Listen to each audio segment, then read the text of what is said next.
everybody. Welcome to Live at Chance's house. And I cannot be more excited to have not only a good friend of mine, but one of the founding members of, oh gosh, you name it, the Velvet Love Box, Daddy Soul Donut, anything else that you could imagine. I'm sure we'll cover it today. But welcome, everyone, my good friend, Neil Schnell. Hi, Neil. How you doing? Good, good. Nice to see you, man. Hey, good to see you. And it feels like it's nice to see you because I don't think we actually have in probably a year and a half. It's been a minute.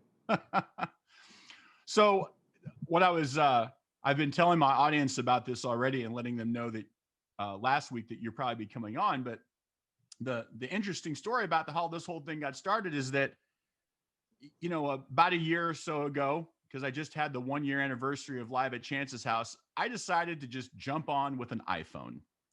And all I wanted to do, because I was so angry about the fact I had just released this new song and it was already starting to get a little traction. I'm like, man, I got to play to somebody. But I also knew that I wanted to do something good. And so what I did, instead of having like a virtual tip jar or anything, I said, you know what? Hey, let's raise some money. So I put up a little donation button and let's do the North Texas Food Bank. I just kind of threw it out there.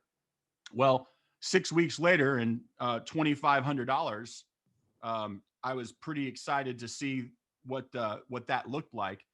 And then I needed to realize I need to up my game. So I know several phone calls with you and I was like, hey man, what are you doing? And well, I got this box. It's from iStream. And I was like, oh, cool. So I went to go try and buy it. Nope. 5 months back ordered. Okay. I guess I better figure out what's next. Then I got the TPS report paper thing, stick in the phone, make that work. And I did that with an iPhone. And I was like, man, there's people are doing this and it's way cooler than what I'm doing. And finally got smart and invested in a couple of good cameras, got a good microphone, got some software, and hey, the rest is history. But the reason why I tell that story is because, quite frankly, I saw you doing it and was like, man, he's doing such a great job. And I love his sound. I love it looks great and he's having fun. So, you know, when all this started, Neil, was it your first thought to do it, or did you get inspired by someone else to do a live stream, or what happened? Obviously everything just, I went from having gigs booked out through the rest of the year to I'm unemployed. So, and actually it was my wife that pushed me to do it. The Tanstoffel pub is where I would always play on Thursday nights. So she just suggested, and while the bar was shut down, they did something every single day. They had online content of some sort every single day. Be it one of the bartenders doing like drunken story time, or they did, Mel did Whiskey Wednesdays where she would talk about, different kind of alcohols and the histories and things like that. And so we decided on Thursday I would do my normal questionable action Thursday. And yeah, again, we just started off. Now what I did do is I did some research, and that's how I came across that iRig iStream. And so I just ordered it, and it literally got here to the front. It got delivered to the front door about 30 minutes before I was due to go on. And so we were recording on her iPhone, and just plugged it in, and it sounded good, and so we just ran with it, and that was pretty much where it started. But no, she's absolutely the mastermind behind all the technical stuff of it. I mean, I'm running the sound there on my little PA board, and then I just line out to her. And then, but as far as upgrading the cameras and working with with the software and overlays and all that, that's all my wife Mel. Well, she's doing a great job, and I have to admit I'm a bit jealous because I'm a bit of a one-man show, and I definitely have some moments throughout the course of my show where, well, I forgot to hit the button, or I'm playing and the guitar's not on, and the funniest thing is that I've got some really great friends, and I'll be playing, and sure enough, my phone will start ringing, and I'll just be like, oh God, what's not turned on? I mean, we've certainly had those moments too. And that's, the other thing is that way I've got somebody, she's the one reading comments and telling me, what people want to hear, because my phone, this thing is an iPhone 6S, and the battery won't last long enough for me to actually sit there and read anything. It'll go out about 4 songs in if I keep it open that long. So so yeah, but it's nice to have somebody to feed off of. And of course, especially in the beginning, because there was a stay-at-home order, so I couldn't have anybody else over. It was just, right. hi, I'm here in my basement, Yep. and I'm continuing to do the basement shows, although usually Brandon is here with me at least on Thursdays. So Yeah, no, I've noticed that. And I think it's pretty cool. I've also seen Chris over there too, and you guys always put on a great show. Yeah, I think about that, and you go through all the process of upgrading and doing different things. I mean, it's really just part of our craft. I mean, for well, me, yeah, I just want to look better. I don't want to sound better. I want to put on the best performance. And yeah, you guys have done a knockout job, and I still watch. I mean, whenever Mondays come around, I'm on and saying, hey, checking in or whatever, and just I like to watch you play anyway, because we're friends, but I also like to watch you play. And then I'm also, make no mistake, I'm kind of peeking in, going, all right, what are they doing this week? Ooh, extra camera. Oh, I need to get one of those. yep. We're up to 3 now.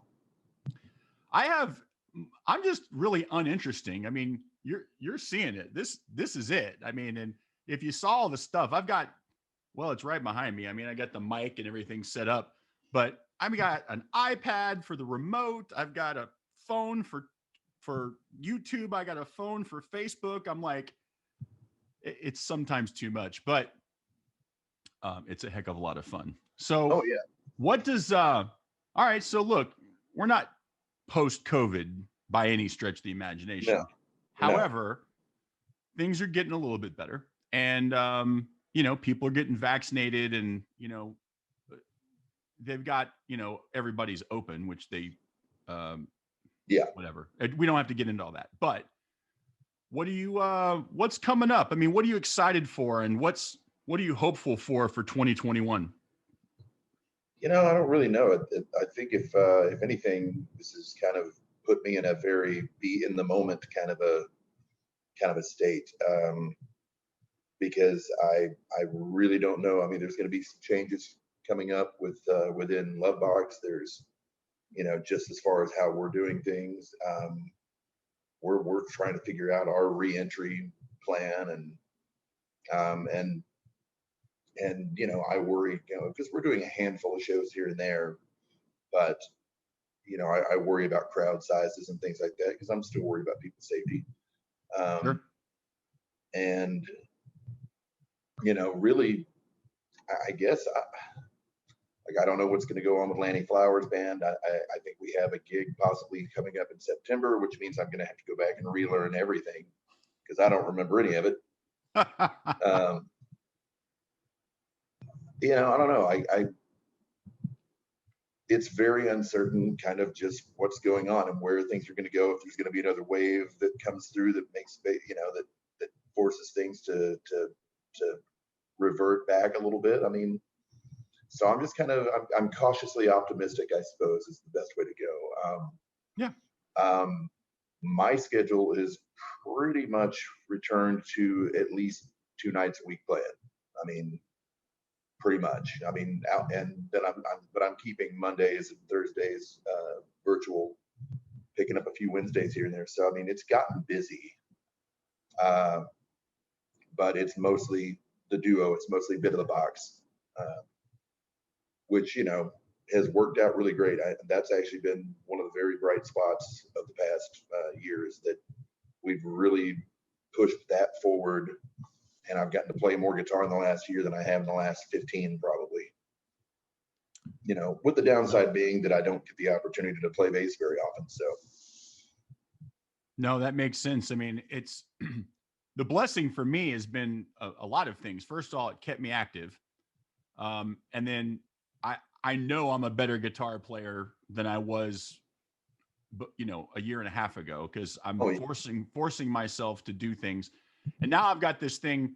I say it's silly because that's what it's called. It's called Silly Request Fridays, and I'll play anything as long as I know at least the song. Like if I've never heard of it, I'm not going to try it because I mean, I'll make a complete jackass out of myself, which sometimes I do that anyway. But if I know the melody or whatever, people will make requests and all right, let's try it. And it's fun, you know, but it's also taught me a lot. You know, I'm like, Oh yeah, what's a G major seventh diminished? I don't know. Let's try G. You know, right, if that doesn't work, well then I'll whatever. right. Let's try a G, and then I'll lift a couple of fingers and see if I end up somewhere in the right, you know, in the right neighborhood. That's exactly right. I'm gonna keep doing it though. Like I actually Oh enjoy yeah. it. Um, Well, I mean, that's basically Questionable Action Thursday. People will ask for things on one Thursday, and I'll throw it together the next week. But I don't, you know, I spend like I haven't even learned songs for tonight. I'll go back in the room after we're done, and I'll spend maybe 30 minutes to an hour and pick out 4 or 5 songs and put the lyrics on my iPad and just yeah. go.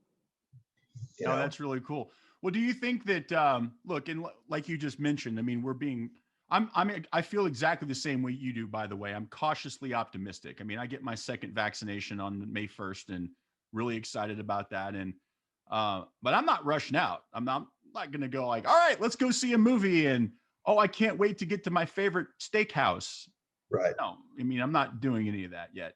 But I am looking forward to maybe to see what happens at the end of the summer, maybe in the fall. Let's see what happens if things die down, the variant goes away, blah blah blah, whatever. But Yeah, yeah. The fall is really kind of what I'm looking forward to if things kind of continue in a good way, in a yeah, good, especially with the vaccinations and everything.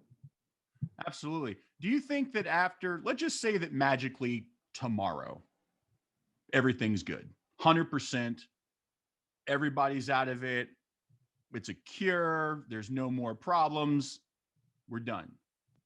Would you still do the live stream? Yeah, I think so. Yeah, okay, that's Yeah, cool. I'm keeping that. I've you know, one of the other things that I found is it really got me a lot more in touch with my fan base, my well, fan base, friends, and my audience. I Yep. don't know. I don't know. I feel weird saying fans. That just sounds strange to me. Um, I but don't think you should, by the way, because I've known you for the better part of 25 years and I'm a fan. it's still very weird to me. It's just I know me. It ain't that great. I'm just saying. But I know me it, too. I'm not that it's great. it's not that big a deal, you know. But no, I mean, it's become kind of a community online of it's a lot of the same people who watch week to week, and some of them have become friends online. They've never even met in person, but they all greet each other. They talk back and forth, you know, in the comments, and it's really cool. No, absolutely. And That is really cool. I've had a little bit of that. My audience isn't nearly as big as what you get each week, but I've seen it. I mean, I've got a couple of friends that get on from New York and a couple of friends that get on from California and yeah, and now they're like, "Hey, what's going on?" And when they jump in, everyone's saying hi and it's really cool to see. yeah, and I've found that's actually transferred to going out and playing. It's like people will come out and all of a sudden, okay, there's a face to a name, Mhm. and there's some of these people starting to meet out in the real world.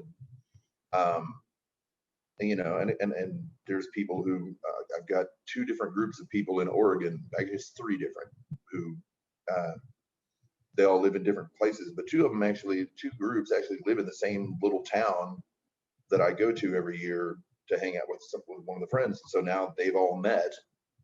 So now they'll all be gathering together whenever we go out there again in July. But yeah, like you said, you know, it's been a good opportunity for my family and a bunch of friends, like you said, from around the country. Some of whom are out of the country, but they all get to get together and watch, and that's been really really good, and it really made a big difference as far as just my mental state through lockdown and feeling so disconnected. 100%. Isn't it amazing though how do you go back and look on your Facebook and go, wow, I just had 600 views? I mean, I think about that in terms of what that really means. I'm like, man, I can't remember the last time I played in front of 600 people. Yeah, it's kind of strange, you know. Now some of that, well, I always just tell myself, well, some of that's, you know, people hop on and then they hop back off, and Yeah. they hop back on and they hop back off. So, Yeah. Yeah. you know, I think it's a little inflated, It is. but either way, no, I don't even know. I mean, it's very humbling just to think of that many people take time out of their night to sit down and watch me monkey around with a guitar. No, 100%. And I think the thing that makes all of this worthwhile for me, and I'm very blessed because I have to admit, I probably tax my network a little bit with some of my shenanigans, including trying to raise money for different causes. But I'm very blessed and certainly humbled by the outreach to support because Live at Chance's house brought about $14,000 in donations last year to local charities here in North Texas. And we're doing it again this time around. We're doing it for the North Texas Food Bank. And I had the privilege of speaking with their communications director last week for my interview. And man, it's just so great to see people come together and it's, you can do something that's above yourself. Right. And that's been a lot of fun. Let me ask you this. Listen, I know you've got original music. I'm a fan of the Donut, and I've got the single from, or not the single, but the EP from Velvet Love Box when y'all took that turn. Has the last year spurned any ideas and writing? You got Yeah, I mean, anything out there in the works? I've got you know, I mean, I've always had just, you know, a pile of notebooks with different ideas and little bits and pieces of things. I've got, you know, a bunch of notes, audio notes and lyrical notes here on my phone, um, and certainly the last year of working through so much material and learning so many new chords and different things, and kind of getting a much better idea of how it's definitely gotten me past my block as far as writing is concerned. I mean, now I'm like, I'll pick up the guitar and I'm like, oh, cool. Well, I'm playing this chord. Well, where do I want to go? Well, I should go here, here, and here. And now I can actually hear what I want to, where I want to go, and know where that is. Yeah. Which I've, you know, always kind of struggled with in the past. I just used to kind of, you know, dick around with it until I found something that worked. So I do think there's a lot of original stuff that's piled up that needs to start finding an outlet. So I hope to be doing some of that, yeah, in the next year for sure. Obviously, we're filming when we do the live stream. It's downstairs in our basement, and that's actually where my studio is as well. So I have some rearranging to do because, you know, the video set has kind of taken over the room.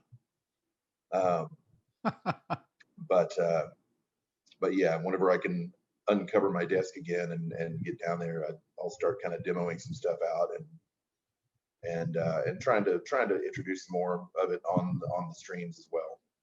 And I want to get Brandon involved in that as well, because I think that's kind of the next step for Bit of the Box, is to start introducing our own stuff and moving in that direction. That's great news. Yeah, I mean, look, I've always appreciated your songwriting and love the original stuff that you've done. And I think same thing for me. I have to be honest. I mean, I was kind of already on the bug before I got started with the live stream, because that's how I got started. I was like, man, I just released a song after 10 years. Are you serious? Really? And but it's been, you know, a lot of people ask me how has your 2020 been, and I got to be honest, it's been pretty good for me. Yeah, and me too. Because I would have never done what I'm doing now. I would have never had the songs that I've had put out. I've done 2 other songs. I'm keeping Chris busy, and we've got a lot of stuff that's happening. But I've reached an audience that I've never done before, and I truly feel like that 2020 and even this year so far is the most creative I've ever been, and I just love it. I absolutely love it. Yeah, and you know, just keep on that train, man. Yeah. Well, what I thought we'd do is I want to do 2 last things, and I thought we'd wrap it up. One is what's coming up. You got any shows, anything big plans? I want to make sure that we get out all the info. Not that you don't already. Everybody, for the most part, knows where to find you on your page, Velvet Love Box, everything else that's going on. But any new projects, any big dates we need to know about, any social media you want to put out there? I mean, other than right now, it's just kind of, rolling along, man. We, like, obviously without specific dates, just right off the top of my head, I think our next full Love Box show is going to be down at Fat Daddy's in Mansfield on May 21st. Great. And then I think we're playing the 29th out at Central Market on their patio of May as well. Those are the next full band shows. Everything else is going to be a bit of the box. Yeah, outside of that, I mean, like I said, everything's kind of in a holding pattern to kind of figure out exactly how we're going to do this, when we all feel comfortable with getting back out there. Brandon and Scott still need to get their vaccines and that kind of thing. So we're, don't really have anything specific other than, hey, sometime in the next 4 months, we'll be getting, kind of some sense of normalcy, I guess, from the band. So. No, absolutely. I really more of a question because I haven't talked to you a minute, and you're usually really great about promoting that stuff anyway. And whenever I see something big, I'm always, always good for a share or a like to make sure people know as well. And I very much appreciate it. Absolutely. All right, let's do something fun to close this out. Okay. And I've had these series of questions asked to me, and I've asked them of just about every musician that's come on to interview. And so it's really just some musical questions about your tastes, your likes, maybe your not so much likes. So Okay. Let's start off with this. And we, hate's a strong word, but what band would you say you just really just don't like? It's dislike, and I'm not there. Well, I mean, Puddle of Creedleback. I mean, pretty much you can pick Puddle of Mud, Creed, Nickelback. I mean, that's Kid Rock. Oh.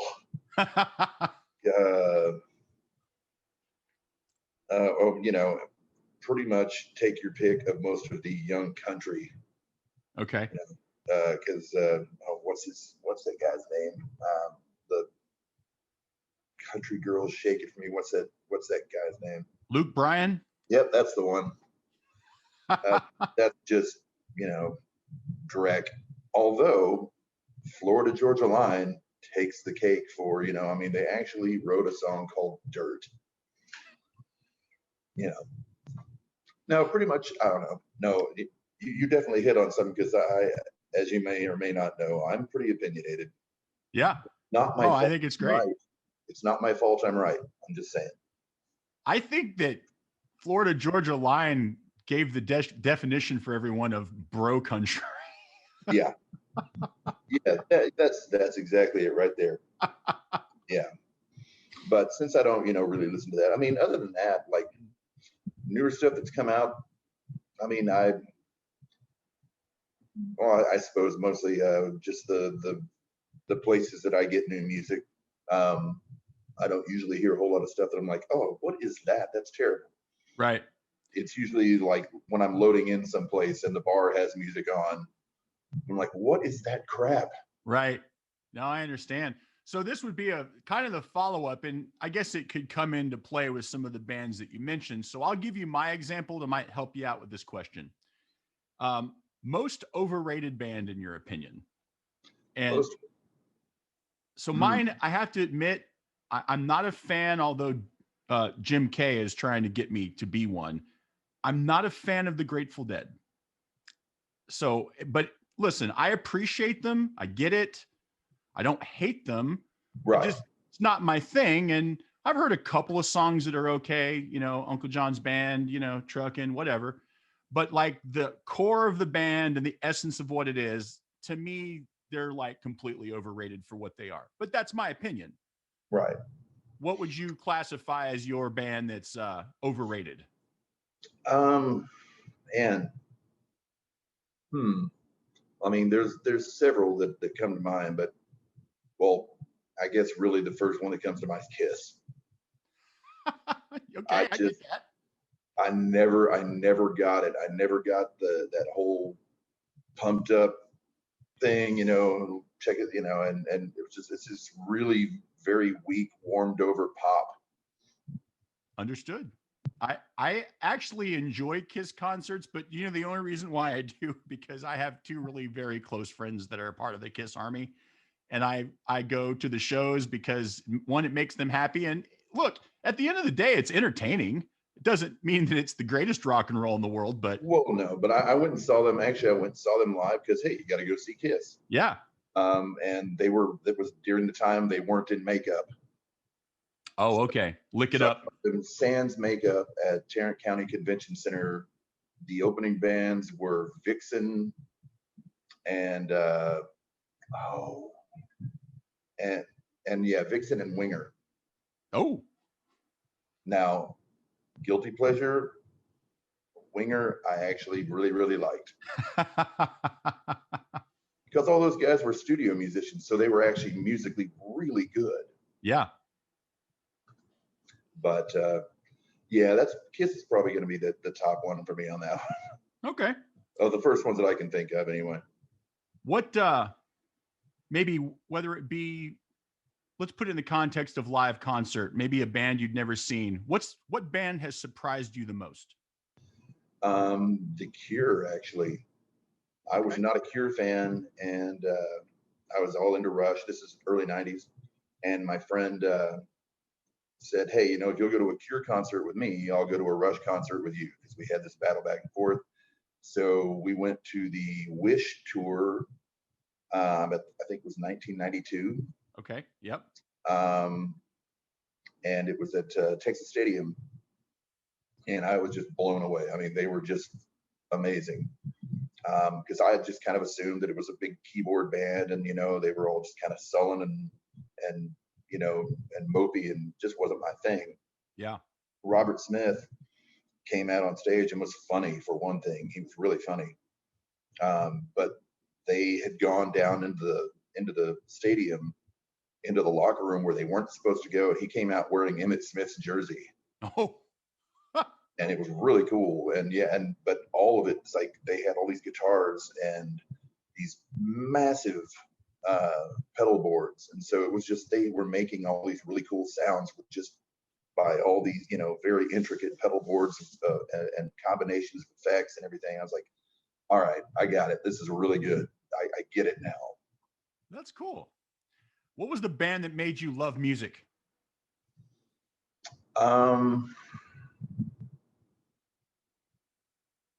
I think ELO. Oh, okay. I heard them when I was a kid, and them and Crosby, Stills, Nash.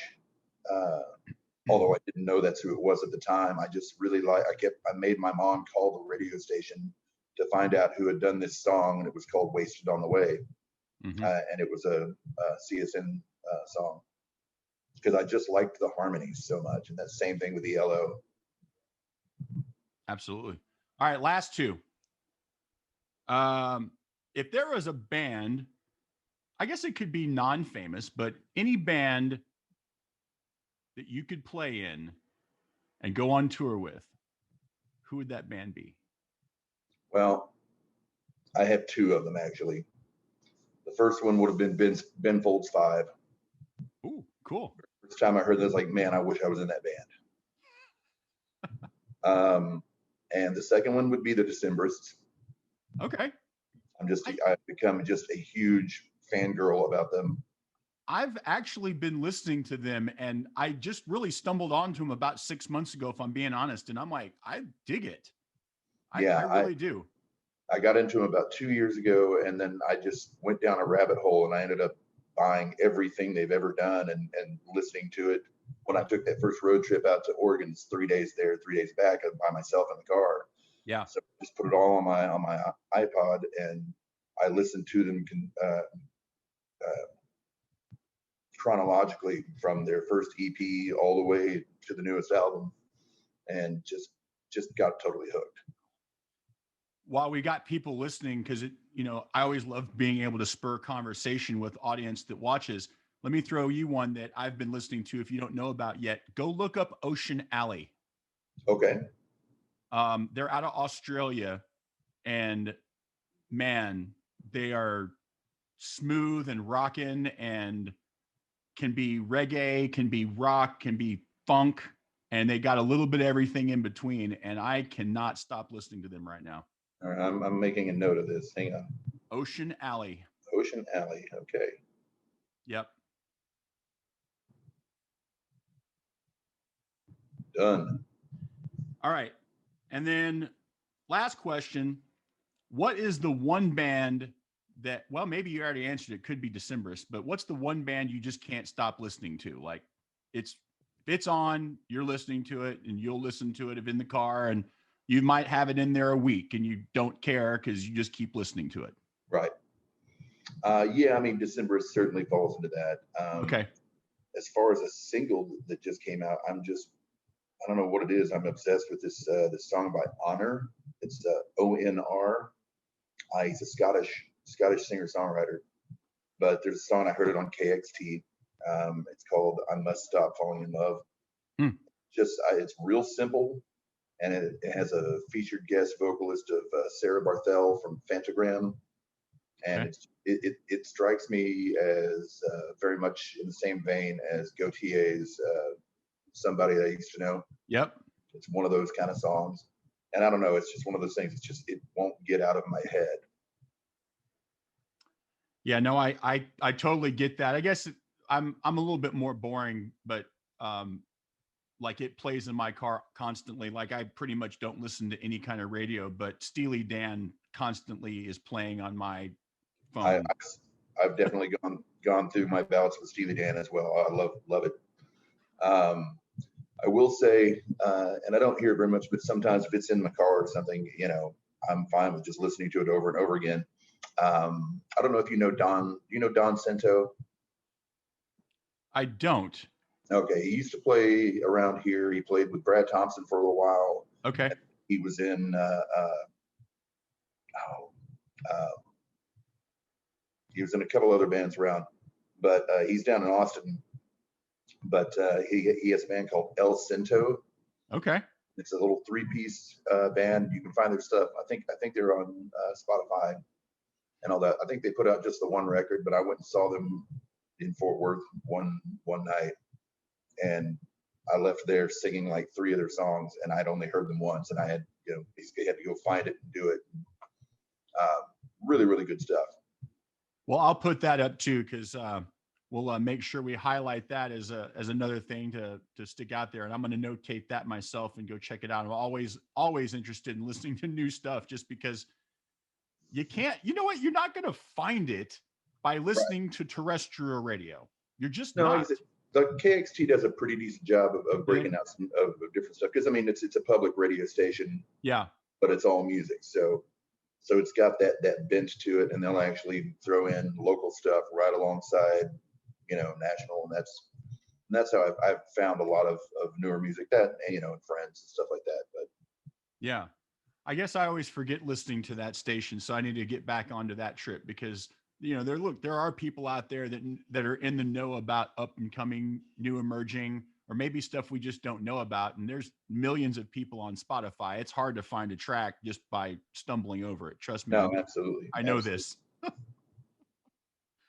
But all right. Well, listen, Neil, I really appreciate you taking the time today to come on and just say hello. And I'm actually, when I called you and said I'd like to do this, I always learn something new about people that not only that I find interesting that are doing similar things, but I've known you for years, and we don't get a chance to talk a lot. And Sure. I'm really glad that we were able to have a conversation and just talk about a few things. But thank you very much for coming on.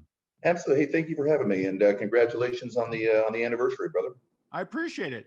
All right, everyone. Well, you have seen it. You've heard it. The first word, the last word from Mr. Neil Schnell, the Velvet Love Box, the Bit of the Box, Daddy Soul Donut. Name what band, anyone, Lannie Flowers. He's been out there. He's done it. Live at Chance's house, season 2, wrapping up another interview. We'll see you guys here in just a little bit for the next 7. I'll be playing live with you guys as always. See you next time.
baby by the hand,